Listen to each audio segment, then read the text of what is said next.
క్రీస్తునందు చేరవచ్చిన పరిశుద్ధులైన ప్రియులైన సహోదరులందరికీ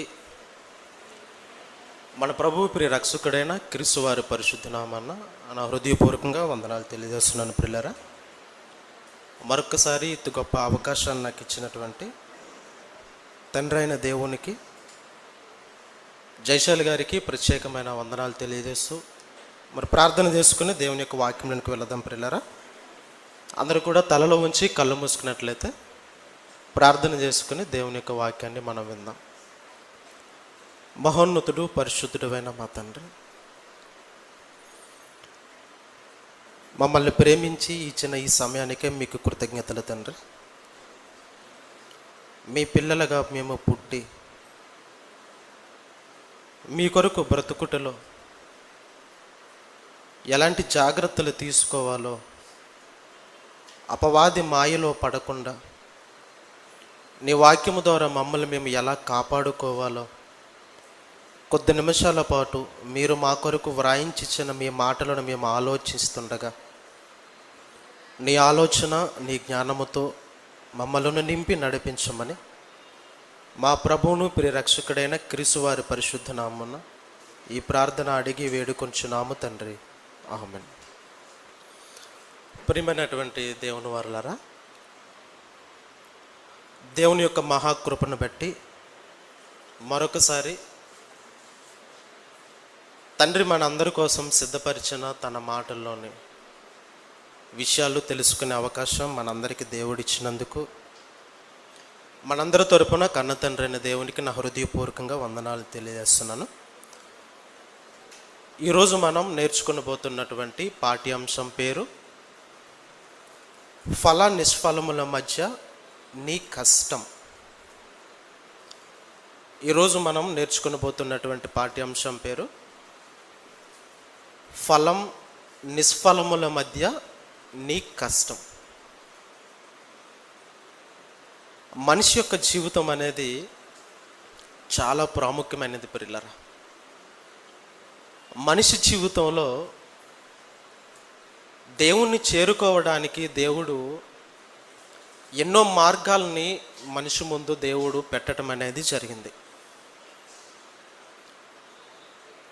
ఆదాము దగ్గర నుంచి మొదలుకొని నేడున్నటువంటి మన వరకు కూడా మనమంతా కూడా తండ్రి అయిన దేవుని పిల్లలమే కాబట్టి తన పిల్లలను తన దగ్గరికి ఎలాగైనా కూడా చేర్చుకోవాలన్నటువంటి ఒక తండ్రిగా ఆయన మన కొరకు ఎన్నో మాటలను అక్షర రూపంలో లిఖించి పరిశుద్ధ వేద గ్రంథంగా పిలువబడుతున్నటువంటి బైబిల్ను మన చేతికి ఇవ్వటం అనేది జరిగింది ప్రియులారా. ఇలా ఇచ్చినప్పటికీ కూడా రాయబడినటువంటి ఈ గ్రంథం విశ్వాసులుగా పిలువబడుతున్నటువంటి ప్రతి ఒక్క క్రైస్తవుని చేతిలో ఉన్నప్పటికీ దీనిని చదవటంలో చాలామంది విఫలమయ్యారనే చెప్పక తప్పదు. ఎందుకనంటే ప్రపంచవ్యాప్తంగా ఎక్కువ శాతం మంది క్రైస్తవులు ఉన్నప్పటికీ కూడా బోధలో వ్యత్యాసాలు, విధానంలో వ్యత్యాసాలు, ఆచరణలో వ్యత్యాసాలు, ఎన్నో రకాలైనటువంటి విభేదాలు క్రైస్తవుల మధ్య మనకి కనబడుతున్నాయి ప్రియులారా. దీని అంతటికీ కారణం ఏంటంటే వ్రాసింది దేవుడే అయినప్పటికీ, వ్రాయబడినవి దేవుని మాటలే అయినప్పటికీ కూడా వ్రాయబడినటువంటి మాటలను చదివి అర్థం చేసుకోవటంలో లోపం ఏర్పడటం వల్ల సత్యం అనేది మరుగున పడింది, అసత్యం అనేది ప్రపంచాన్ని ఏలుతున్నట్టుగా మనకి కనబడుతుంది. అయితే ఫలం నిష్ఫలముల మధ్య మనిషి యొక్క కష్టం అంటే మనిషి దేవుని కొరకు కష్టపడి పని చేయటంలో ఆ కష్టానికి ప్రతిగా మనిషి ఫలాన్ని అనుభవిస్తున్నాడా, లేదా మనిషి యొక్క కష్టం దేవుని కొరకు పని చేయటంలో మనిషి యొక్క కష్టం కేవలం నిష్ఫలంగానే మిగిలిపోతుందా అనేది ఈరోజు మనం జాగ్రత్తగా ఆలోచించాలి ప్రియులారా. ఎందుకనంటే పితరుల కాలం మొదలుకొని నేడున్నటువంటి మన కాలం వరకు కూడా దేవుని పేరట ఈరోజు సమాజంలో ఎన్నో సేవా కార్యక్రమాలు జరుగుతున్నాయి, ఎన్నో ఆరాధనలు జరుగుతున్నాయి. దేవుని కొరకు ఇవ్వటంలోనూ ఆర్థికంగా కావచ్చు, వస్తు రూపంలో కావచ్చు, ఏదో రకంగా దేవునికి నా వంతు కష్టాన్ని నేను అర్పించాలి అన్నటువంటి ఒక మంచి సదుద్దేశంతో ప్రతి ఒక్కరు కూడా వాళ్ళకు తోచినటువంటి పనులు కార్యక్రమాలు దేవుని పేరట చేయడం అనేది మనం చూస్తూ ఉంటున్నాం. ఇంకొంతమంది డైరెక్ట్గా వాళ్ళు భౌతికంగా దేవుని పని చెప్పగానే కుటుంబాలను విడిచిపెట్టి, వారికి ఉన్నటువంటి ఇబ్బందులను విడిచిపెట్టి, దేవుని పని పలానా చోట జరుగుతుంది రండి అని చెప్పగానే పిలుపును అందుకొని వెంటనే పరుగు పరుగున వచ్చినటువంటి వాళ్ళు గొప్పవాళ్ళు చాలామంది ఉన్నారు ప్రియులారా. ఎవరు లోక సంబంధమైనటువంటి మనుషుల గురించి దేవుడు ఈ విషయాలు చెప్పట్లేదు, కానీ కేవలం బైబిల్లో వ్రాయబడినటువంటి వాస్తవాలను గ్రహించి సత్యాన్ని తెలుసుకున్నటువంటి నేడున్నటువంటి మనమైనా కూడా వ్రాయబడినటువంటి ఈ మాటల్లోని వాస్తవాలను మనం గ్రహించాలి. ఈరోజు తండ్రి గారు మనకు నేర్పించింది వాక్యం, దానికి సార్థకతను చేకూర్చడానికి పని. వాక్యం నేర్చుకున్న ప్రతి ఒక్కడు కూడా తప్పనిసరిగా పనిలో ఉండాలి. పనిలో లేనివాడు నేర్చుకున్నటువంటి వాక్యానికి న్యాయం చేకూర్చలేడు అన్నటువంటి ఒక నినాదముతో తన దగ్గరున్నటువంటి ప్రతి ఒక్కరికి కూడా పనినే నేర్పించాడు తండ్రి గారు. దీనిని గమనించినటువంటి ప్రపంచవ్యాప్తంగా ఎంతోమంది తన పిల్లలు చక్కగా దేవుని పని అనగానే వాళ్ళకు చేతనైనంత వరకు చేయటం, ఆర్థికంగాను 100 రూపాయల దగ్గర మొదలుకునే లక్షల రూపాయల వరకు కూడా తమ యొక్క కష్టాన్ని పంపించినటువంటి పిల్లలు కూడా లేకపోలేదు. ఈరోజు మనం ప్రతి వారం కూడా వింటున్నాం, మోదవలస కన్స్ట్రక్షన్ విషయంలో తండ్రి గారు పిలుపునిచ్చిన వెంటనే ఎంతమంది స్పందించి వాళ్ళ కష్టాన్ని పంపిస్తున్నారో. ఇదొక రకమైతే, ఇక భౌతికంగా స్థానికంగా ఇక్కడ ఉన్నటువంటి సార్వత్రిక దేవుని సంఘంలో ఉన్నటువంటి స్త్రీల సమాజం వాళ్ళు కావచ్చు, పురుషుల సమాజం వాళ్ళు కావచ్చు, గత వారంలో 5 రోజుల పాటు కూడా ఎంతగా శ్రమించి కష్టపడ్డారనేది మనకందరికీ కూడా తెలిసిన విషయమే. అయితే ఇందులో మనం జాగ్రత్త పడి గమనించవలసిన విషయం ఏంటంటే, మనం పడినటువంటి ప్రతి కష్టం అది ఏది కూడా నిష్ప్రయోజనంగా మారకూడదు. మంచి ఫలాన్ని మనకి తీసుకుని రావాలన్నటువంటి ఒక మంచి ఉద్దేశంతోనే కదా మనం అంతా కూడా దేవుని పనికి వెళుతున్నాం, దేవుని కొరకు కష్టపడుతున్నాం. ఎండనక వాననక భార్య బిడ్డలు ఏ పరిస్థితుల్లో ఉన్నా కూడా అందరిని విడిచిపెట్టి మరీ వెళుతున్నాం. ఇలా కొంతమంది అయితే, మరికొంతమంది సహవాసానికి రాకపోయినా, దేవుని పనిలో లేకపోయినా, దేవుని కార్యక్రమాలకి వెంటనే హాజరై దేవుని పనిలో నిమగ్నలైన వారు మరికొంతమంది ప్రియులారా. ఇలా ఎప్పుడైతే దేవుని పని ముమ్మరంగా జరుగుతుందో ప్రపంచవ్యాప్తంగా అందరూ కూడా జాగ్రత్తగా వినాలి.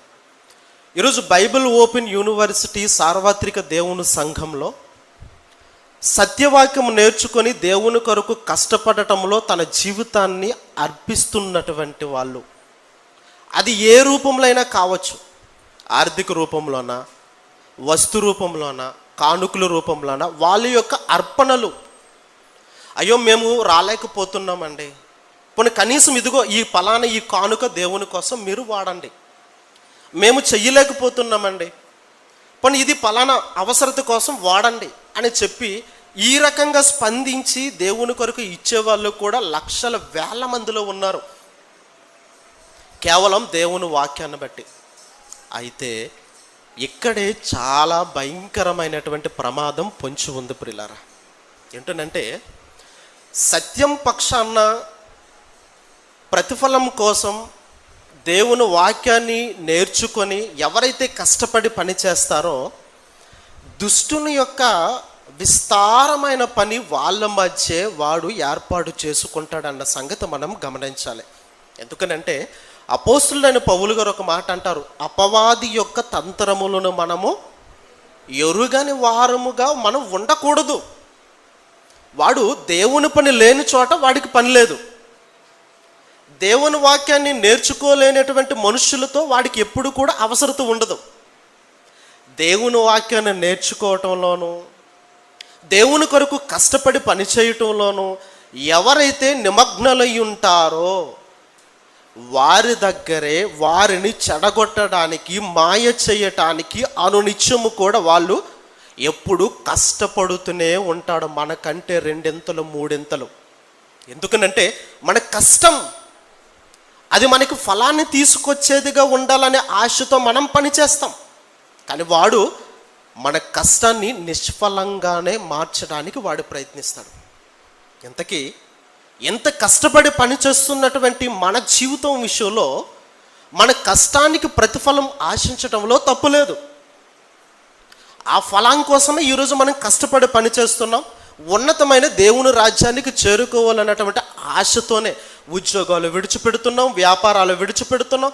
దేవుని పనిని చెప్పగానే ప్రతి ఒక్కరు కూడా, దేవుని సన్నిధికి రాలేని వారు సైతం కూడా పని చెప్పగానే ఒక సువార్త ప్రకటించే దగ్గరికి కావచ్చు, సభలు పెట్టే దగ్గరికి కావచ్చు, మేమొచ్చి పని చేస్తామని చాలామంది వస్తారు ప్రియులారా. చాలా సంతోషం.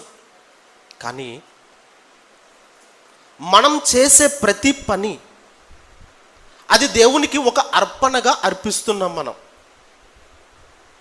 మనం చేసే దేవుడి కొరకు ఏ పనైనా కూడా, అది ముందుగా చెప్పాను కదా, ఆర్థికంగానైనా, వస్తు రూపంలోనైనా, భౌతికంగానైనా, దేవుని కొరకు మనం చేసే ప్రతి పని ఆయనకి ఒక బలి, ఒక నైవేద్యం, ఒక అర్పణ, ఒక దహన బలి, అవి ఆయనకి మనం అర్పిస్తున్నాం.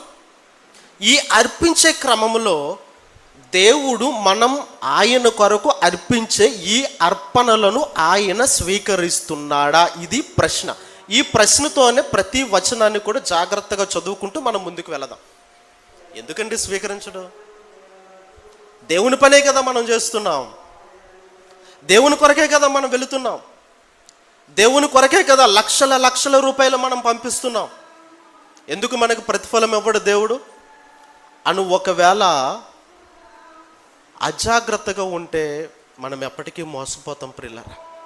అందుకనే ఈరోజు బైబిల్ ఓపెన్ యూనివర్సిటీలో ఒక సామాన్యమైన విశ్వాసం మొదలుకొని పెద్దల స్థాయి వరకు ప్రతి ఒక్కరు కూడా జాగ్రత్త పడవలసినటువంటి విషయం అది ఏంటనంటే, ఒకసారి చూద్దాం ప్రవక్త అయినటువంటి ఇర్మియా గారు ఏమని రాశారో. ఇర్మియా గ్రంథం 7వ అధ్యాయం 22 నుంచి 27 వచనాలు చూద్దాం ప్రియులారా. ఇర్మియా గ్రంథం 7వ అధ్యాయం, ఇర్మియా గ్రంథం 7వ అధ్యాయం 22వ వచనం నుంచి.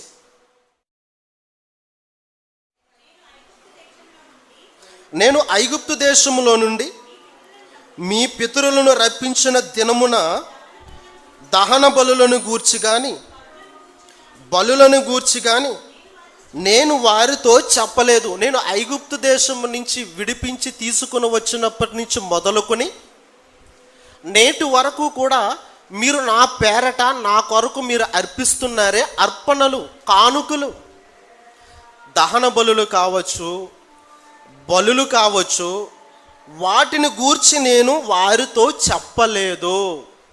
మీరు నాకు పలానా బలి అర్పించండి కానీ, ఈ కానుకను నా కొరకు మీరు తీసుకుని రండని కానీ, ఈ దహన బలిని మీరు నా కొరకు ఇవ్వండని కానీ నేను ఎప్పుడు కూడా వారికి నేను ఆజ్ఞాపించలేదు అని దేవుడు చెప్పాడు ప్రియులారా. అయినప్పటికీ ఈ మాట అంటున్నాడంటే ఇశ్రాయేలీలందరూ కూడా ఏం చేస్తున్నారు? మనకంతా కూడా చరిత్ర తెలుసు. కృతజ్ఞత పేరట దేవుడికి కానుకలు ఇచ్చేవాళ్ళు కొందరు, పాప పరిహారార్థ నిమిత్తం తమ బలులను అర్పించేవాళ్ళు మరికొంతమంది, దేవుడు నియమాన్ని పెట్టాడు కాబట్టి తమ ప్రథమ ఫలములను దేవుని సన్నిధికి తీసుకుని వచ్చేవాళ్ళు మరికొంతమంది, దహన బలులు కావచ్చు, బలులు కావచ్చు, నైవేద్యాలు కావచ్చు, ధూపాలు కావచ్చు, ఇవన్నీ కూడా దేవుని మనస్సును గెలవటానికి, దేవుణ్ణి శాంతపరచడానికి, దేవుని ఇష్టాన్ని నెరవేర్చడానికి ఇశ్రాయేలీయులు అర్పిస్తున్నారు. కానీ అలా అర్పించబడుతున్నటువంటి ఈ యొక్క కానుకల విషయంలో దేవుడు ఏమని చెబుతున్నాడనంటే, మరలా చదువుతాను. నేను ఐగుప్తు దేశములో నుండి మీ పితరులను రప్పించిన దినమున దహన బలులను గూర్చి కానీ బలులను గూర్చి కానీ నేను వారితో చెప్పలేదు. అట్టి వాటిని గూర్చి నేను ఏ ఆజ్ఞయు ఇవ్వలేదు. ఇది నేను ఆజ్ఞగా, ఇది నాకు మీరు అర్పించాలని నేను శాసనం చేయలేదు. కానీ మీరు ఇస్తున్నారు, మీరు చేస్తున్నారు. కానీ వాటి విషయంలో ఎప్పుడు కూడా నేను ఒక ఆజ్ఞగా నేను ఇవ్వలేదు అని దేవుడు చెబుతున్నాడండి. అంటే దాని అర్థం ఏంటి? ఇశ్రాయేలీయులు అందరూ కూడా దేవుని నామం పేరట ఎన్నో అర్పిస్తున్నారు, తండ్రికి ఎన్నో ఇస్తున్నారు.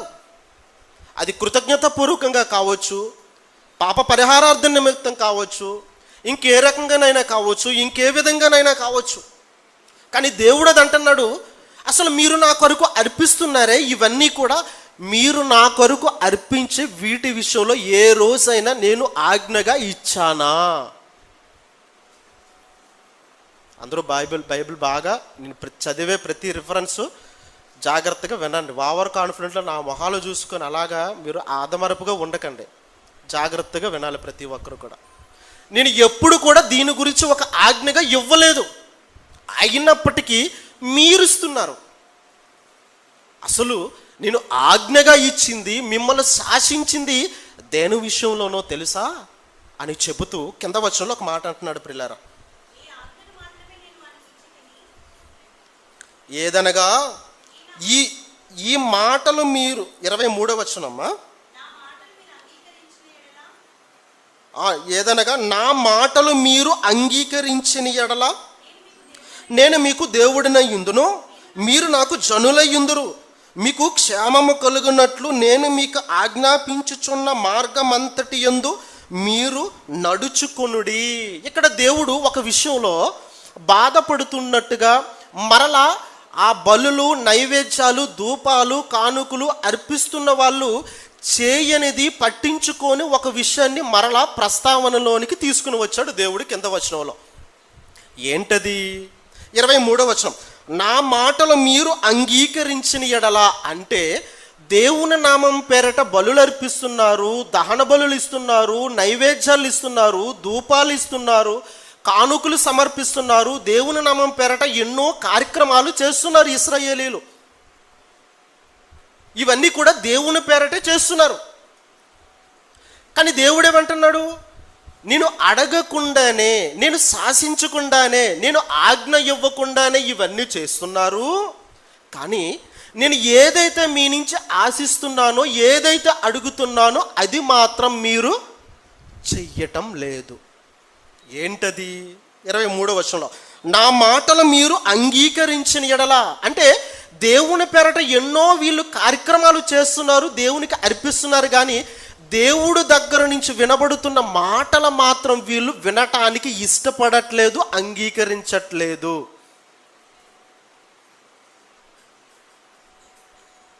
దేవునికి ఎన్నో ఇస్తున్నారు, వీళ్ళు ఎన్నో చేస్తున్నారు, కష్టపడుతున్నారు. కానీ దేవుని వైపు నుంచి వన్ సైడ్ బ్యాటింగ్ టైప్ అన్నమాట. కానీ దేవుని వైపు నుంచి కూడా ఆయన స్పందన ఎలా ఉందనంటే, మీరు నా కొరకు అన్నీ ఇస్తున్నారు, అది కాదనట్లేదు, అసలు దాని గురించి నేను ఎప్పుడూ చెప్పలేదు. నేను చెప్పిన ప్రాముఖ్యమైన విషయం ఏంటంటే, మీకోసం నేను ఎంతో కష్టపడి నా మాటలన్నీ కూడా ఎక్కడో ఉన్నతమైన లోకాన్ని విడిచిపెట్టి ఈ లోకానికి నా మాటలన్నీ కూడా నా దూతల ద్వారా పంపించానే, మీ బ్రతుకులను మారాలనని, మీ జీవితాలు చక్క పెట్టుకోవాలని, నాకు ఇష్టకరంగా మీ బ్రతుకు ప్రతీది కూడా నాకు అనుకూలంగా అది మారాలని, మీ జీవితాలను మార్చే మాటలు మీ కొరకు సిద్ధపరిచి నేను ఇచ్చానే, ఆ మాటలు మాత్రం మీరు అంగీకరించట్లేదు. మీరు నా మాటలు అంగీకరించిన ఎడల, అవి అంగీకరించట్లేదు. కాబట్టి ఒకవేళ అంగీకరించిన ఎడల నేను మీకు దేవుడినై యుందును. ఒకవేళ ఆ మాటలు అంగీకరించకపోతే దేవుడు మనకు దేవుడిగా ఉంటాడా? చెప్పండి, ఉంటాడండి? ఉండడు. మరి అదేంటంటే, మరి దేవునికి ఇన్ని చేస్తున్నాం కదా, అది నువ్వు చేస్తున్నావు, నువ్వు ఇస్తున్నావు. కానీ దేవుడు అది కోరుకునేది అది కాదు. నీ కొరకు ఎన్నో మాటలు, ఎన్నో ఆశతో, ఎన్నో ఆశయాలతో, ఎంతోమంది భక్తుల యొక్క శ్రమ కష్టఫలముతో ప్రతి మాటను దేవుడు మన కొరకు సిద్ధపరిచి వ్రాయించి సేవకుల ద్వారా నిత్యము కూడా ఆయన ప్రకటిస్తూ ఉంటే ఏ మాటను మనం వినగలుగుతున్నాం, వేటిని మనం స్వీకరించగలుగుతున్నాం, వేటి ప్రకారం మనం బ్రతకగలుగుతున్నాము చెప్పండి? ఇశ్రాయేలీయులు దేవుడు అడుగుతున్న ప్రశ్న. నేను మీకు దేవుడినయ్యుందును, మీరు నాకు జనులయ్యుందురు, మీకు క్షేమము కలుగున్నట్లు నేను మీకు ఆజ్ఞాపించుచున్న మార్గం అంతటి యందు మీరు నడుచుకొనుడే. నేను ఆజ్ఞాపించాను, నేను శాసించాను, నా మార్గం అంతటి చొప్పున మీరు నడుచుకోండి, మీరు దీని ప్రకారమే మీరు బ్రతకండి అని చెబుతూ ఇంక 24వ వచనం ఏమంటున్నాడండి? అయితే వారు వినకపోయిరి, చెవి యొగ్గకుండిరి, ముందుకు సాగక వెనుక తీయుచు తమ ఆలోచనలు బట్టి తమ దుష్ట హృదయ కాఠిన్యమును అనుసరించి నడుచుచూ వచ్చిరి. మీ పితరులు ఐగుప్తు దేశంలో నుండి బయలుదేరి వచ్చిన దినము మొదలుకొని నేటి వరకు మీరు వెనుక తీయుచూ వచ్చిన వారే. నేను అనుదినము పెందలకడ లేచి ప్రవక్తలైన నా సేవకులందరినీ మీ యొద్దకు పంపుచూ వచ్చి తిని, వారు నా మాటలు వినకయున్నారు, చెవి యొగ్గక ఉన్నారు, తమ మెడను వంచక మనస్సును కఠినపరుచుకొనుచున్నారు, వారు తమ పితరుల కంటే మరి దుష్టులుగా మారిపోయారు. దేవుని యొక్క ఆవేదన ప్రియులారా. దేవుని కొరకు ఇశ్రాయేలీయులు ఎన్నో కానుకలు తీసుకుని వస్తున్నారు, ఎన్నో అర్పణలు అర్పిస్తున్నారు, దేవునికి ఇస్తున్నారు. వాళ్ళ వైపు నుంచి చాలా సంతృప్తి పడవచ్చు వాళ్ళు, అంతే కదండి. ఇస్తున్నాను కాబట్టి దేవునికి ఇది పలానిది బలిగా అర్పించాను, పలాని కానుకని ఇచ్చాను, దేవుడు ఇప్పుడు నా విషయంలో సంతోషిస్తాడేమో, దేవునికి ఒక కానుకను తీసుకుని వచ్చాను కాబట్టి దానికి ప్రతిఫలం దేవుడు నాకు దయచేస్తాడేమో అని అనుకోవడంలో తప్పులేదు ప్రియులారా. కానీ అనుకున్నది దేవుడు స్పందించి మన జీవితంలో ఆ ప్రతిఫలం, మనం ఇచ్చే కానుకకు ప్రతిఫలం దేవుడు మనకి ఇస్తున్నాడా, ఇది ప్రశ్న. కానీ దేవుని పేరట జరిగే పనులు, కార్యక్రమాలలో వాటిలో నిమగ్నులైన వాళ్ళు ప్రతి ఒక్కరు ఓవర్ కాన్ఫిడెంట్ ఇదే కదండి. నేను దేవుని పని చేస్తున్నానండి, దేవుడు నాకు ప్రతిఫలం ఇవ్వకపోతే ఎవరికి ఇస్తాడు? దేవుడు నన్ను చూడకపోతే ఎవరిని చూస్తాడు? నన్ను ప్రేమించకపోతే ఇంకెవరిని ప్రేమిస్తాడు? నిజమే, నిన్నే ప్రేమిస్తాడు, నీ మీదే దృష్టి ఉంచుతాడు, నీకే ప్రతిఫలం ఇస్తాడు. బట్ ఆయన నీ కొరకు సిద్ధపరిచిన మాటలు ఏ రోజైనా నువ్వు వినటానికి ఇష్టపడుతున్నావా? ఏ రోజైనా పోనీ కనీసం చెవుయొగ్గి వినటానికి నువ్వు నీ మనసును సిద్ధపరుచుకుంటున్నావా? ఏ రోజైనా ఆయన మాటలు వినబడుతున్న తన సన్నిధికి నువ్వు రాగలుగుతున్నావా? ఏ రోజైనా ఈ వాక్యాన్ని చదవగలుగుతున్నావా, నేర్చుకోగలుగుతున్నావా, నీ జీవితంలో వాటిని అన్వయించుకోగలుగుతున్నావా? దేవుని వాక్యాన్ని వినటానికి ఇష్టపడు, దేవుని వాక్యాన్ని వినటానికి రావు, దేవుని వాక్యాన్ని నేర్చుకోవు, దేవుని వాక్యాన్ని నీ జీవితంలో అన్వయించుకోవు. ఇవి ఏవి చెయ్యవు. కానీ ఎక్కడో దేవుని నామం పేరట పని జరుగుతుంది అనేసరికి నువ్వు వస్తావు, నీ భార్యని తీసుకుని వస్తావు, నీ పిల్లల్ని తీసుకుని వస్తావు, దేవుని పనిలో సకుటుంబ సపరివారి సమేతంగా నువ్వు నిమగ్నుడివై ఉంటావు. అలా దేవుని పని పేరట నువ్వు భౌతికంగా, నీ ఆర్థికంగా దేవునికి నువ్వు అర్పించే ఆ అర్పణలు దేవుడు స్వీకరిస్తాడా? తన మాటను పెడచెవిని పెట్టి దేవుని పనిలో ఉన్న నీకు, మీకు లాజిక్ అర్థమైందో లేదో, దేవుడేమో నా మాటలు వినడానికి రండి, నా మాటలు నేర్చుకోండి, నా మాటల ప్రకారం బ్రతకండి, ఇవి మీ జీవితాన్ని క్రమపరిచేది, మీ కుటుంబాలను బాగు చేసేది, ఉన్నతంగా సమాజంలో మిమ్మల్ని దైవాలుగా మార్చేది, ఒక్కసారైనా ఈ మాటల వైపు మీరు తొంగి చూడండి, ఒక్కసారి కాకపోతే ఒక్కసారైనా మీరు పట్టించుకోండి అని ఆయన తన పెందలకడ లేచి తన ప్రవక్తలను పంపిస్తున్నాడు, తన సేవకులను పంపిస్తున్నాడు. అని నిత్యము పక్క వీధిలో కూటమి జరిగిన కూడా పక్క వీధిలో ఉన్నటువంటి వాళ్ళు రాలేని దుస్థితి ఈరోజు సమాజంలో ఏర్పడిందండి క్రైస్తవుల మధ్య. కానీ వాళ్ళు వీళ్ళు ఇరు వర్గాల వారు కూడా అక్కడ దేవుడి పని అనేసరికి వస్తారు.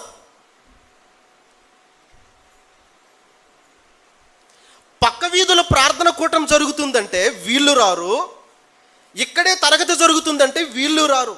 కానీ సంఘము ద్వారా ఒక ప్రకటన జరగగానే పలానా దగ్గర దేవుడి పని ఉంది రండి అనేసరికి నువ్వు పరుగు పరుగున వచ్చేస్తున్నావే. దేనిని బట్టి?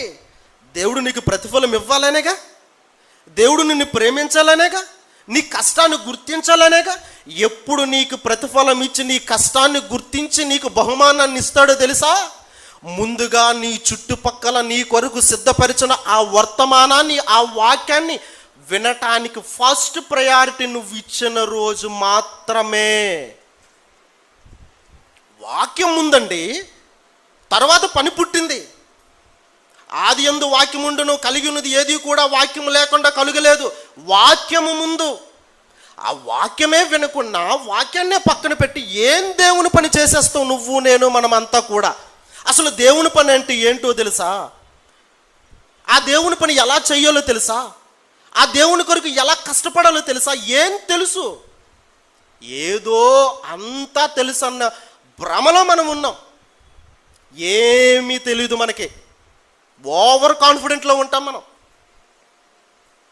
వాక్యాన్ని వినం, వాక్యాన్ని పట్టించుకోము, దేవుని సన్నిధికి రాము, సహవాసంగా కూడుకోము. 1-2 కిలోమీటర్ల దూరంలో ఉన్నటువంటి దేవుని సన్నిధికి రాని నీవు 60 కిలోమీటర్ల దూరంలో ఉన్నటువంటి దేవుని పనికి వస్తున్నావంటే తన మీద ఉన్న ప్రేమతో వస్తున్నావని దేవుడు ఎలా అనుకుంటాడు? నీ చుట్టూ ఉన్న సహోదరులు ఒకవేళ అనుకోవచ్చేమో, నీకు ఆ పనిని అప్పచెప్పిన దేవుని సేవకులు అనుకోవచ్చేమో. దేవుణ్ణి మోసం చేయలేము.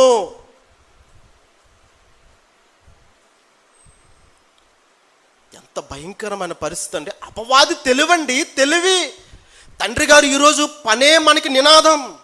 పని చేసేవాడు పరలోకానికి అర్హుడు అనే నినాదాన్ని మనకి నేర్పించాడు తండ్రి గారు. ఈరోజు ప్రతి కళాశాలలో చూడండి, ప్రతి రీసెర్చ్ సెంటర్లో చూడండి, వాక్యం వినడానికి రారండి, వాక్యం నేర్చుకోవడానికి రారండి. సభ అనేసరికి అందరూ వస్తారండి. ఇక్కడ నేర్చుకోలేనడానికి రాని నువ్వు సభ దగ్గర ఏం నేర్చుకుంటావు?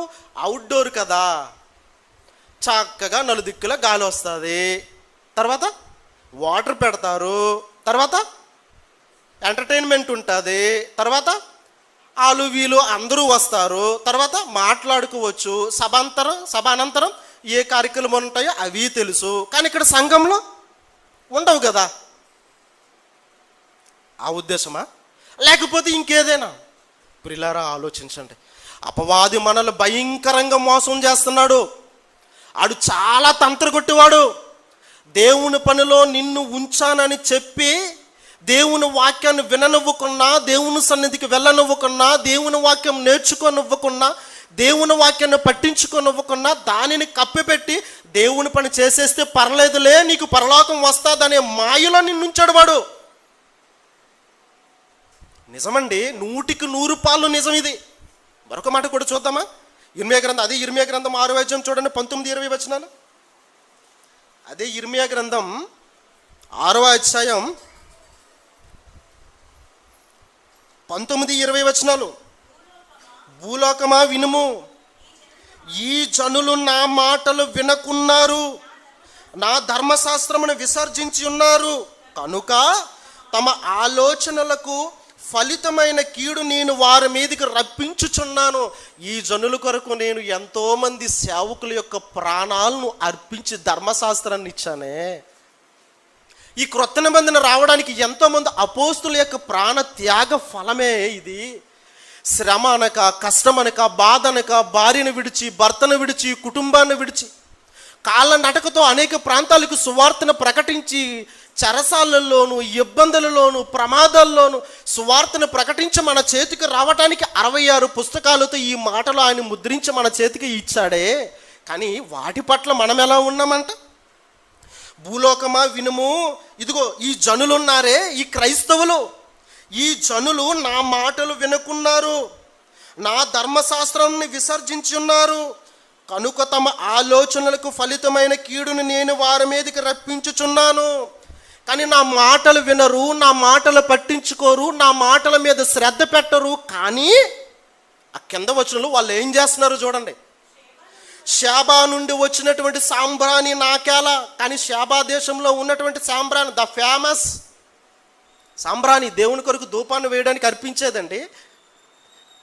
పలానా దేశానికి, ఎక్కడో ఉన్న దేశానికి వెళ్ళి దేవునికి ఇష్టమైనటువంటి ఆ ధూపానికి వేయడానికి అవసరమైన సాంబ్రాన్ని మాత్రం దేవుడి దగ్గరికి నువ్వు తీసుకొస్తావు. అది నాకెందుకయ్యా? ఆ ధూపం నాకెందుకు? శాబ నుండి వచ్చి సాంబ్రాణి నాకేలా, దూరదేశము నుండి వచ్చి మధురమైనటువంటి చెరుకుని దేనికండి? దాన్ని దేనికి వినియోగిస్తారంటండి? నైవేద్యంగా, పానక నైవేద్యంగా చెరుకుని వినియోగిస్తారు ప్రియులారా. అక్కడ దేవుడు ఏమని చెబుతున్నాడు? శాబా నుండి వచ్చి సాంబ్రాణి నాకేలా, దూరదేశం నుండి వచ్చి మధురమైనటువంటి చెరుకు నాకేలా. ఇటు నన్ను తీపి చేయాలనే నువ్వు నా కొరకు చెరుకుని సిద్ధం చేసావా? చెరుకునిస్తున్నావా? చాలా స్వీట్గా ఉంటుంది, చాలా బాగుంటుంది చెరుకు. చాలా కష్టపడ్డావు, పొలానికి వెళ్ళాలి, చెరుకు కొట్ట తీసుకురావాలంటే చేతి నిండా నూమంటేస్తుందండి. పల్లెటూరులో ఉన్న వాళ్ళకి ఇది అర్థమవుతుంది. ఆ చెరుకు తోటలో పాములు ఉండొచ్చు, విషపురుగులు ఉండొచ్చు, ఏవైనా ఉండొచ్చు. అంత కష్టపడి అంత దూర దేశానికి వెళ్ళాడంటే చూడండి. దూర దేశానికి వెళ్ళి పొలములోనికి వెళ్ళి కత్తో, కొడవలో, గొడ్డలో తీసుకుని వచ్చి నా దేవుని కొరకు నేను నైవేద్యంగా ఈ చెరుకు రసాన్ని అర్పించాలి. అలా దూరదేశం నుంచి వచ్చినటువంటి మధురమైనటువంటి చెరుకు నాకేలా, మీ దహన బలులు నాకు ఇష్టమైనవి కావు, మీ బలులు యందు నాకు సంతోషం లేదు. ఎందుకంటున్నాడు? అదేంటి ప్రభా, నీకోసం ఇంత కష్టపడి దేశం కాని దేశానికి వెళ్ళి తీసుకుని వచ్చాను కదా, నా భార్య పిల్లలు విడిచిపెట్టి నీకోసం వచ్చాను కదా, నీకోసం ఇంత కష్టపడి నేను నిన్ను సంతోష పెట్టాలని నీకోసం ఇన్ను అర్పిస్తే నాకు ఏం వద్దంటున్నావేంటి? ఇదేనా నువ్వు నాకు ఇచ్చే మర్యాద అని అంటావా? ప్రియులారా, మనం అర్పించే ఏ కానుకైనా దేవుడు స్వీకరించాలంటే ముందుగా ఆయన ఏం చెప్పాడు అది మనం వినాలి కదా. దేవుడి పని ఓ వస్తాం, చాలా సంతోషం. ఆ దేవుని పనిలోనే అపవాది పొంచి ఉంటాడు, దేవుని పనిలోనే అపవాది నిన్ను మాయ చేస్తాడు, దేవుని పనిలోనే అపవాది నిన్ను తప్పుత్రోవ వైపుకు తీసుకుని వెళతాడు. దేవుని పని అంటే ఏంటో తెలుసుకోవా? అది ఎక్కడ తెలియబడుతుంది? వాక్యంలోనే కదా. దేవుని పనిలో నువ్వు జాగ్రత్తలు పడవా? అది ఎక్కడుంటుంది? వాక్యంలోనే కదా. అసలు దేవుని పని ఎలా చేయాలి, ఎలా చేస్తే నీకు ప్రతిఫలం వస్తుంది, పని చేయడంలో నీ చాకచక్యం ఎలా కనబరచాలనేది ఇవన్నీ కూడా బయట వినబడవు కదా, బయట ఎవరు చెప్పరు కదా. దేవుని పని అనేసరికి ప్రతి పనిలో కూడా నిన్ను జాగ్రత్త పరిచేది కేవలము వాక్యము మాత్రమే. మరి అలాంటి వాక్యాన్ని నువ్వు వినవు.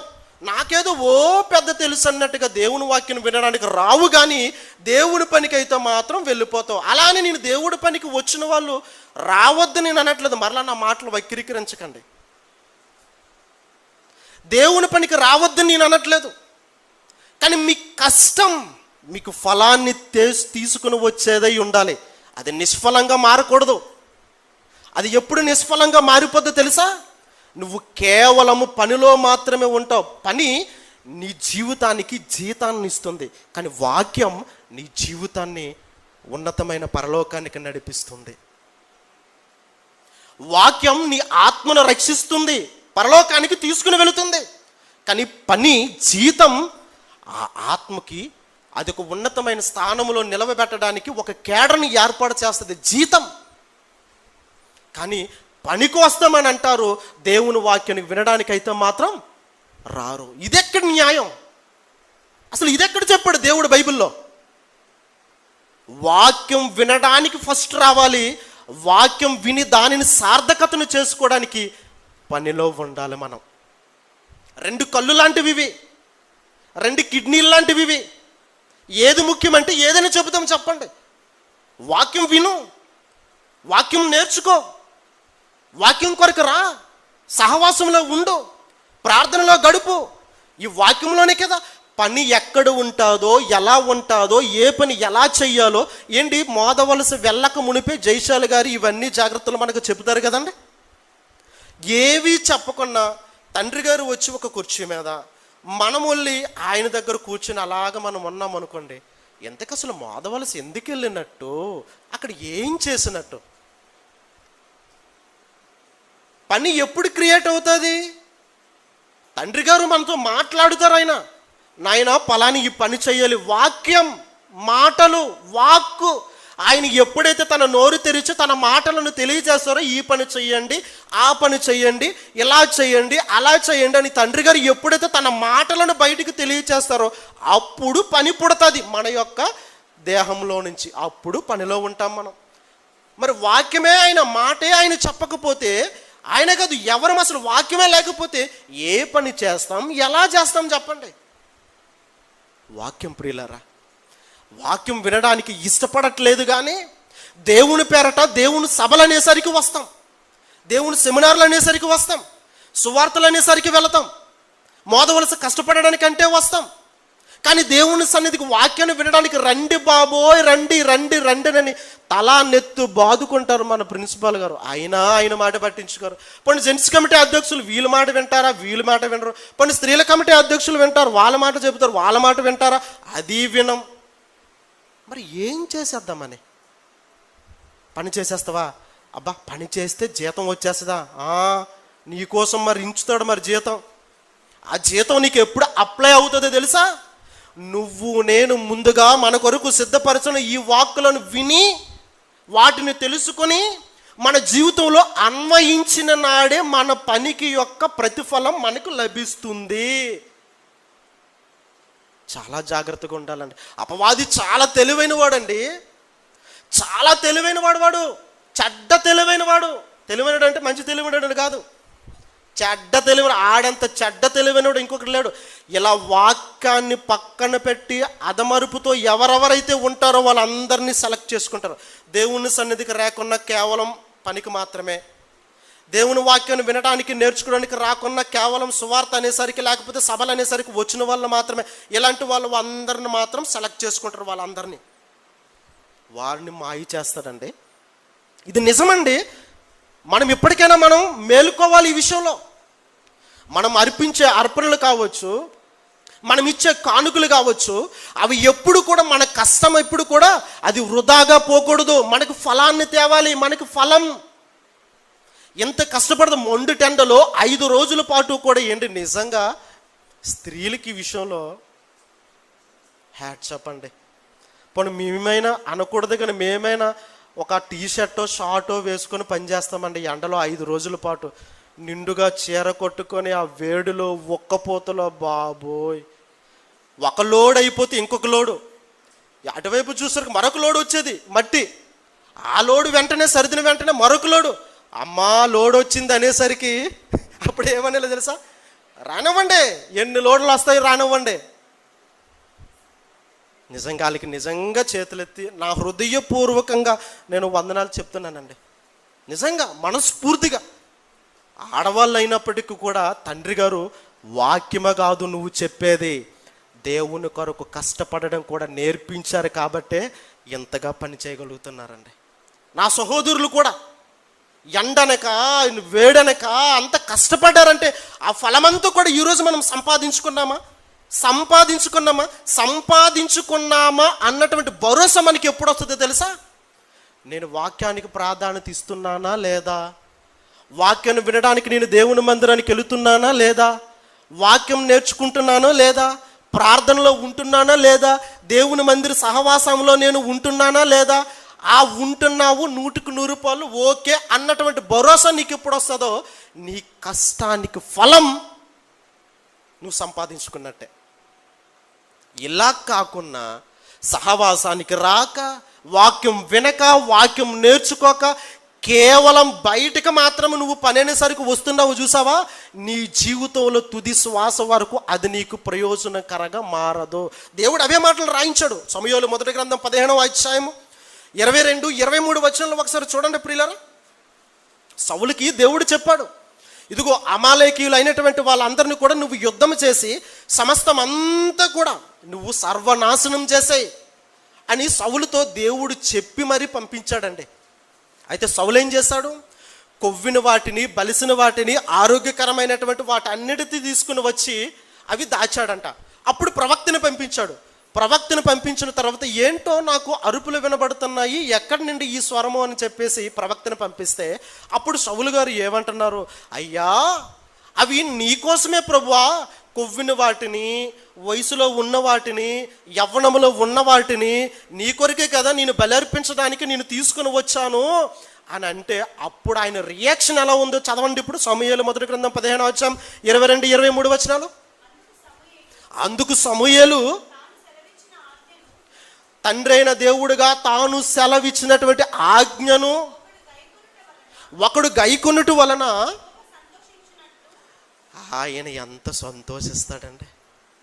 నా మాట వినాలి, నా పిల్లలు నా మాట వినాలి, నా మాట వినాలి, నా మాట వినటంలో ఉన్నంత సంతోషం నాకు ఎందులోనే లేదు అని అంటున్నాడు తండ్రి.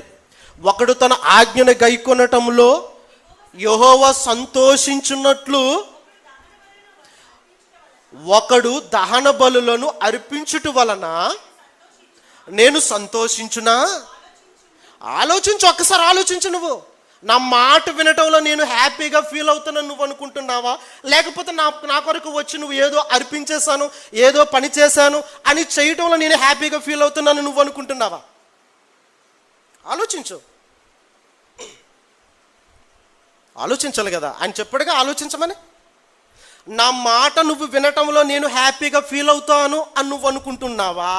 లేదా నా కొరకు వచ్చి నువ్వు కష్టపడి పని చేసి, లేదా నువ్వు నాకు కానుకలు పంపించో, లేక నువ్వు అర్పణలు అర్పించటం వల్ల నేను హ్యాపీగా ఫీల్ అవుతానని నువ్వు అనుకుంటున్నావా? నా మాట వినటం వల్లే కదా నేను హ్యాపీగా ఫీల్ అవుతాను, నేను సంతోషిస్తాను. అదే మాట కదండి అక్కడ అన్నాడు. మరలా చదవండి చివరి మాట. బలులు అర్పించుట కంటే ఆజ్ఞను గైకొనుటయు, పొట్టేళ్ళ క్రొవ్వు అర్పించుట కంటే మాట వినుటయు శ్రేష్టము. మాట వినటం శ్రేష్టం. నా మాట నువ్వు వినలేదు సౌలు. నేనేం చెప్పాను? మొత్తం అన్నీ కూడా నువ్వు సమూల నాశనం చేయమని నేను చెప్పాను. నా మాట వినకున్నా నేను అడిగానా ఏమైనా ఆ బలులు తీసుకొచ్చి నాకు అర్పించమని? అడగలేదే, నేను చెప్పలేదే. మరి నా మీద ఏదో ప్రేమ ఉన్నట్టు, ప్రేమ ఉన్నవాడు అయితే నా మాట వింటావు, అన్ని నాశనం చేస్తావు. నా మీద ఏదో ప్రేమ ఉన్నట్టు నా కొరకు ప్రత్యేకంగా ఈ బలులన్నీ కూడా తీసుకుని వచ్చి నువ్వు ఏదో చెబుతున్నావంటే నీ మాటలు విని చుట్టూ ఉన్నటువంటి ప్రజలు సౌలంటే సౌలేనండి, మొత్తానికి ఎన్ని చంపినా కూడా అందులో కూడా దేవుడి కొరకు ఒక ప్రత్యేకమైన కానుకను తీసుకుని వచ్చాడంటే ఎంత ప్రేమ అంటేనని చుట్టూ ఉన్న వాళ్ళు ఒకవేళ అనుకుంటారేమో. అర్థమవుతుంది కదండి? చుట్టూ ఉన్న వాళ్ళు అనుకుంటారేమో, కానీ వాళ్ళకి తెలియనిదేంటో తెలుసా? నీ చుట్టూ ఉన్నటువంటి 99 మంది 100 మందికి తెలియనిదేంటో తెలుసా? నువ్వు దేవుని పనిలో ఉన్నావు, దేవుని కొరకు ఇచ్చావు, అర్పించావు. చుట్టూ ఉన్న వాళ్ళు నీ అంత త్యాగధనుడు ఇంకొకటి లేడు, నీ అంత కష్టశీలు ఇంకొకటి లేడు, నీ అంత బాగా కష్టపడే వ్యక్తి ఇంకొకటి లేడు, ఈ వ్యక్తి ఉంటేనే ఇక్కడ పని జరుగుతుంది అన్నంత ఫీల్ అవుతారు నీ చుట్టూ ఉన్నవాళ్ళు. కానీ దేవుడు ఏం ఫీల్ అవుతాడో తెలుసా? ఎంత కష్టపడి నీ కష్టాన్ని నాకు అర్పించావు, బాగుంది, కానీ దానికంటే ముందు నీ కొరకు నేను ఏం చెప్పాను? అందరినీ నాశనం చేయమన్నాను. కానీ నువ్వేం చేసావు? నా మాటను పక్కన పెట్టి నేను అడగకుండా నా కోసం బలులు అర్పించడానికి కొవ్విన వాటిని తీసుకుని వచ్చావా? నేను అడిగానా నిన్ను? నేను నిన్ను అడిగానా? నీకేం చెప్పాను? నీకు ఏం చెప్పను చెప్పు. అది కాదు ప్రభా, ఇంకొక మాట అడుగు. నీకేం చెప్పాను? క్యాజువల్గా మనం మాట్లాడుకుంటే నీకేం చెప్పాను చెప్పు. అందరిని నాశనం చేయమని చెప్పాను కదా. మరి నేను అడిగాను బళ్ళు, నేను అడిగాను వీటిని తీసుకుని రమ్మని? అడగలేదు కదా. లేదు ప్రభా, అడగలేదు. మరి అడగకుండా నేను ఎందుకు తీసుకుని వచ్చావు? కాబట్టి ఇక మీదట నువ్వు రాజుగా ఉండడానికి వీల్లేదు, ఇక మీదట నువ్వు రాజుగా ఉండడానికి వీల్లేదు, వేరొకటి నీ ప్లేస్లో నియమిస్తాను పో అని అనేసాడు. అంతే దేవుడు. ఏంటి? దేవుని మాట వినట అంత శ్రేష్టం అండి. అంతవరకు సౌలు ఒకవేళ ప్రేమతో తెచ్చాడేమో, తను అనుకోవచ్చు అలాగేనని, నేను దేవుని కొరకు ఇచ్చాను, దేవుని కొరకు నా కష్టాన్ని అర్పించానని. తన పాయింట్ ఆఫ్ వ్యూలో అది కరెక్ట్ కావచ్చు, కానీ ఎప్పుడు కూడా మనం అనుకున్నది ఎప్పుడు కూడా నిజం కాదు, వాస్తవం కాదు, సత్యం కాదు. మన అనుకున్న ఆలోచనలు బైబిల్లో ఉన్నటువంటి దేవుని ఆలోచనలతో ఎప్పుడైతే సరిచేసి చూస్తామో అప్పుడు రిజల్ట్ బయటకు వస్తుంది. ప్రియులారా, మనం అనుకున్నవి ఏవైనా కరెక్ట్గా ఉంటాయి, ఏది తప్పు అనిపించదు. ఒకటి మార్గం వాని దృష్టికి యథార్థంగానే ఉంటుంది. చేసే పని అయినా, మాట్లాడే మాట అయినా. కానీ తుదకది మరణం. కాబట్టి ప్రియులారా, ఫలం నిష్ఫలముల మధ్య నీ కష్టం పనంగా పెడుతున్నావే, మరి నీ కష్టానికి ఫలం వస్తుందా? ఏ రోజైనా పోనీ అది ఆలోచించావా? ఏ రోజైనా దాని గురించి నువ్వు శ్రద్ధ తీసుకున్నావా? అయ్యో, నేను ఎంత కష్టపడి నేను పని చేస్తున్నా. చాలామంది చూడండి, ఏంటి దేవుని సన్నిధికి రండి రండి అని చెప్పేసానంటే, అయ్యగారు మాటకి ఇలాగ అంటున్నారు కాబట్టి అని చెప్పేసి నేను బయట సంఘాల్లో చూశానండి. మాది బాప్టిస్ట్ సంఘం బొబ్బిలి. అక్కడ అయ్యగారు ఎప్పుడు ప్రసంగంలోని ఇదే మాట, మీరు ఎప్పుడు చూసిన మందిరంలో కనిపించడం అనేసరికి అతడు మిలిటరీలో పనిచేస్తారు. ఇక అప్పటి నుంచి అతడు చిట్కా ఆలోచించాడు. ప్రతిసారి చర్చికి రమ్మంటున్నాడు, వాక్యం వినమంటున్నాడు, నేర్చుకోమంటున్నాడు అని చెప్పేసి ప్రతి నెల జీతంలో కొంత భాగాన్ని పాస్టర్ గారికి పంపించడం ప్రారంభించాడండి. అంతవరకు ప్రసంగం మీద నువ్వు దేవుని సన్నిధికి రా, దేవుని సన్నిధిలో ఉండు, దేవుని సన్నిధిలో కనబడు అని ప్రసంగం చేసిన ఆయన మరుసటి రోజు నుంచి అలా ప్రసంగం చేయడం మానేశాడండి. ఏం జరిగిందా అని చూసామండి. ఏం జరిగింది? అయ్యగారికి వెళ్ళవలసిన కానుక వెళుతుంది. కానీ అయ్యగారికి తెలుసు, ఇక్కడ విషయం ఏంటంటే అయ్యగారికి తెలుసు, ఇతడు నాకు కానుక పంపించిన దేవుని మందిరంలో ఉండట్లేదు కాబట్టి నీకు ఏం ప్రయోజనం రా అని మొహాన్ని చెప్పలేడు కదండి అయ్యగారు. అలా చెబుతూ ఉన్ను కానుక రాదు, అసలు ఇంకెప్పుడు కూడా మొహం చూపించడం. పోలే ఆ కానుకను తీసుకుని ఇప్పుడు దేనికైనా ఉపయోగిద్దామని సైలెంట్ అయిపోయాడు. అలా ఈరోజు ప్రతి కాలేజీలో ఈ పరిస్థితులు లేవంటారా చెప్పండి? ప్రిన్సిపాల్ గారు దేవుని మందిరానికి రండి అని పిలిస్తే కళాశాలకు ఏదో కొనిచ్చి దాన్ని ఎక్స్క్యూజ్ చేసుకునే వాళ్ళు లేరంటారా? తెలివి ఉపయోగించే వాళ్ళు. సేవకుల నోరును నువ్వు కట్టొచ్చు, నువ్వు పంపే ఈ కష్టం ఏంటి, మేము రాలేకపోతున్నామంటే పని కనీసం ఈ కష్టాన్ని దేవుని పని కోసం వాడండి అని చెప్పి చాలామంది పంపిస్తారు. అంతే కదండి? ఏంటి మేము చేయలేకపోతున్నామంటే కనీసం మీరైనా చేయండి, చాలా మంచిది. మీరు చెయ్యలేని పని ఎదుటి వాళ్ళు చేస్తున్నారు కాబట్టి మీ కష్టాన్ని పంపించండి, చాలా మంచిది, చాలా సంతోషం. కానీ పంపించే కానుక ద్వారా నీకు ప్రతిఫలం రావాలంటే నువ్వు దేవుని సన్నిధిలో గడిపేవాడివై ఉండాలి. నువ్వు దేవుని వాక్యాన్ని నిత్యము వినేవాడివై ఉండాలి. దేవుని వాక్యాన్ని ఎప్పుడు నువ్వు నేర్చుకుంటూనే ఉండేవాడివై ఉండాలి. దేవుని వాక్యం నీ జీవితంలో ఎల్లప్పుడూ అది ప్రవహిస్తూనే ఉండాలి. ఇలా నువ్వు జీవితంలో వాక్యాన్ని కలిగి ఉన్న నాడే నువ్వు 1,00,000 రూపాయలు పంపించినా, 1,00,00,000 రూపాయలు పంపించినా దానికి ఫలం నీకు లభిస్తుంది. ఇది బైబిల్. అది నువ్వు ఆ దేవుడికి ఇచ్చే కానుక, అర్పణ. మరి అర్పణకు ప్రతిఫలం ఏంటి? అర్పణకు ప్రతిఫలం ఏంటి? నువ్వు దేవుని వాక్యం వినడానికి రావాలి కదా.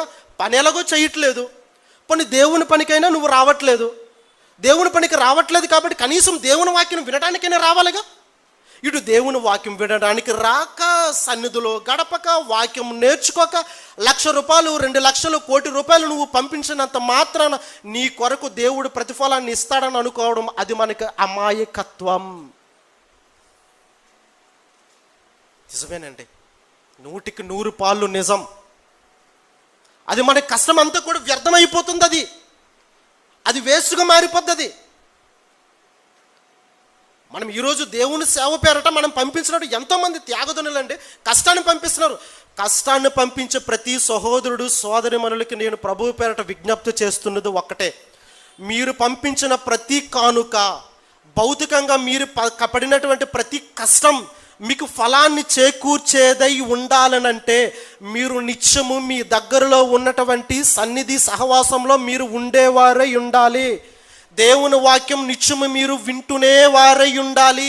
దేవుని వాక్యం మీరు నేర్చుకుంటున్న వారై ఉండాలి. దేవుని వాక్యం మీలో ఉంటూనే ఉండాలి. అప్పుడు మీరు చేయలేనటువంటి పనికి మీరు కష్టాన్ని పంపిస్తే ఆ కష్టానికి ఫలం మీకు లభిస్తుంది. ఇది అకార్డింగ్ టు ద బైబిల్. దీని మీద ఏ సందేహాలు ఉన్నా, అన్నయ్య గారు ఏంటంటే ఎలా చెప్తారు, ఏ సందేహాలు ఉన్నా నా మొహం తెలుసు కదా, నేరుగా నాకే మీరు ఫోన్ చేసి అడగొచ్చు. ఇందులో దాపరికాలు లేవు, ఎవరెవరితో మాట్లాడుకోవాల్సిన పని అవసరత లేదు. వాక్యం వినకున్నా కేవలము పనిలోనే ఉంటామని అనుకుంటే మీ పనికి ఫలం ఉండదు. యేసుక్రీస్తు వారు చివరికి ఒక మాట చూసుకుని మీకు జ్ఞాపకం చేస్తానండి. యేసుక్రీస్తు వారు కూడా శాస్త్రులు పరిశీలు ఏమంటారు? 23వ అధ్యాయం మత్తయి సువార్త 23వ వచనంలో వాళ్ళు ఏం చేస్తున్నారంట? అయ్యో వేషధారులైన శాస్త్రులారా, పరిసయ్యులారా, మీరు పుదీనాలోను సోపులోను 10వ వంతును ఏమంటున్నారండి? మీరు చెల్లించుచున్నారు, కానీ ధర్మశాస్త్రంలో ప్రధానమైన ఆజ్ఞలు మాత్రం మీరు నెరవేర్చట్లేదు. ఇప్పుడు పనికి రావద్దని అంటారా అని ఒకవేళ మీరు అడగొచ్చు. నేను పనికి రావద్దని నేను అనట్లేదు, మరలా చెప్తున్నాను. నేను పనికొచ్చే నీవు దేవుని వాక్యంలో ఉండేవాడువై ఉండాలని అంటున్నాను. అక్కడ కూడా కానుకలు పంపించొద్దని అనట్లేదు. యేసుక్రీస్తు వారు ఏమంటున్నాడండి? వాటిని మానక. వేటిని మానక? సోపును దేవుడి కొరకు ఇవ్వటం నువ్వు మానేయవద్దు, పుదీనా దేవుని కొరకు ఇవ్వటం మానేయవద్దు, జీలకర్ర దేవుని కొరకు ఇవ్వటం మానేయవద్దు, బలులు దేవుని కొరకు ఇవ్వటం మానేయవద్దు, పని నువ్వు దేవుని కొరకు చేయడం మానేయవద్దు, సువార్తలు నువ్వు దేవుని కొరకు చేయడం మానేయవద్దు. కానీ వాటిని మానక వీటిని కూడా, అనగా వాక్యము కూడా నేర్చుకునేవాడివే నువ్వు ఉండాలి నాయనా అని ప్రభువారు చెప్పారు. అదే నేను కూడా చెప్తున్నాను. పౌలు గారు కూడా ఏం చెప్పారో తెలుసా అండి? చివరికి ఒక సందర్భం చూసుకుంటామే, ముగించుకుంటాం. ఆయన కూడా ఫిలిప్పీ పత్రిక 2వ అధ్యాయం 16-17 వచనాల్లో ఒక జాగ్రత్త పడ్డాడు ప్రియులారా. ఏంటో తెలుసా? నేను సువార్తను ప్రకటించాను. సువార్తను ప్రకటించిన తర్వాత గలతీ పత్రిక 2వ అధ్యాయం మొదటి 2 వచనాల తర్వాత చదవండి. నేను సువార్తను ప్రకటించాను, ఇప్పుడు ప్రకటించిన ఈ సువార్త, నేను పడిన ఈ కష్టం అది ఎక్కడ వ్యర్థమైపోవుని ఏమో అని చెప్పేసి దీని విషయంలో క్లారిటీ తీసుకోవడానికి యెరూషలేములో ఉన్నటువంటి పెద్దల దగ్గరికి వెళ్ళి అన్ని జనులలో తాను ప్రకటించిన సువార్త, అనగా తాను పడినటువంటి కష్టం ఇది, నేను కష్టపడ్డాను, దీనికి ప్రతిఫలం ఏమైనా ఉందంటారా అని క్లారిటీ తీసుకున్నాడండి పౌలు గారు. దేవుని పని చేసే నువ్వు మరి అడగవా ఎవరినే? ఈ పని నేను చెయ్యొచ్చా చెయ్యకూడదా, ఈ పని చేయడం వల్ల నాకు దేవుడు ప్రతిఫలం ఇస్తాడా అని అంటే ఎవరు చెప్పరా నీకు? గుడ్డిగా చేసేయడమేనా పని? పని చెయ్యి, పని చేసే ముందు ప్రతిఫలం మాత్రం పోగొట్టుకోకు. ఆ ప్రతిఫలం నీకు దక్కాలనంటే నువ్వు నేను మనం అందరం చేసే పనిలో క్లారిటీ ఉండాలి. అది మనకు ప్రతిఫలాన్ని చేకూర్చేదై ఉండాలి. ఇక ముందు చాలా పని ఉంది. అపవాది మనల్ని మోసం చేయడానికి ఉంటాడు. నువ్వు దేవుని సన్నిధికి రాకపోయినా పర్లేదు, వాక్యం వినకపోయినా పర్లేదు, వాక్యం నేర్చుకోకపోయినా పర్లేదు, నువ్వు దేవుని పనికి వస్తున్నావుగా, దేవునికి కానుక ఇచ్చేస్తున్నావుగా, దేవుని కొరకు నీ సహాయాన్ని పంపేస్తున్నావుగా అన్నటువంటి మాయలో మిమ్మల్ని వాడు ఉంచుతాడు. ప్రియులారా గమనించండి. చివరిగా ఫిలిప్పీ పత్రిక 2:16-17 ఏమంటున్నాడు? నా కష్టం వ్యర్థము కాలేదు, నాకు ప్రతిఫలం మిగిలింది. ఆయన క్లారిటీకి వచ్చేసాడండి. నిజంగా అంటే పౌలు గారు ఎంత కష్టపడ్డాడండి. ఈరోజు మనము కూడా ఎంత కష్టపడుతున్నాం. మన తండ్రి గారు మనకు అది నేర్పించకపోతే మనం ఏమైపోతాం చెప్పండి?